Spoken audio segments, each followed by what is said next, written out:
Mana buni bo'yab oldik. Yezib oldi o'zi ham.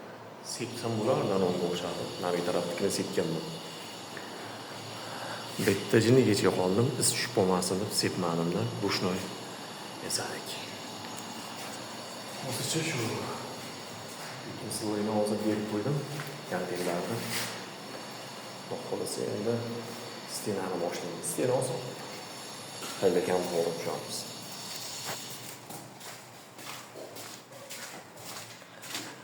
Kecha bilan bug'una ham nonning kuni bitgan.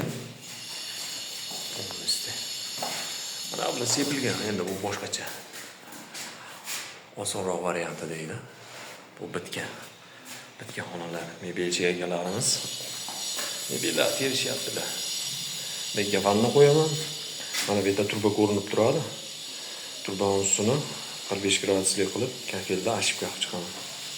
Zadirkasi qoldi xolos bu yerda. Garderob tayyor, xohlasa.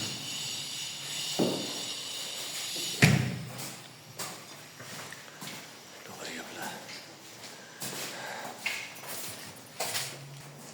Tak, bu ikkinchi tashxol. Eng katta joyimiz shu. Hozir bunaqasi aylantirib ko'rsataman.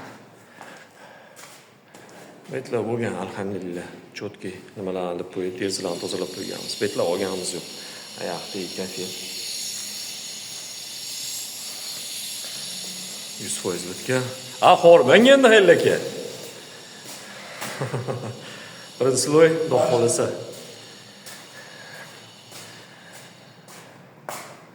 Uch kishimiz. Xudo xolasa aytam, bir sloy уже partiya.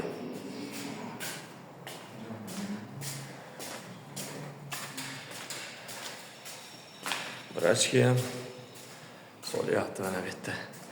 Tepada shu xonalarimiz qoldi. Podpischiklar. Mana bu yerda ham bor, уже bu ham bo'lgan. Alhamdulillah. Sami головный mana nimalarimiz bor. Rushnoy ishlar ketyapti bu yerda. Как положено. Bo'yali ketmasligi uchun sepganimiz yo'q. Parket, lyumslar 100% kafeli bitgan bu yerlar. Bu xonamiz ham bitgan. Xolasa shunaqa. Hozircha shu kraska ishlarimiz davom etyapti. Ukamizga aytgan, nabit qilmasin. Sekin abit kun nurish kerak suv tegdi.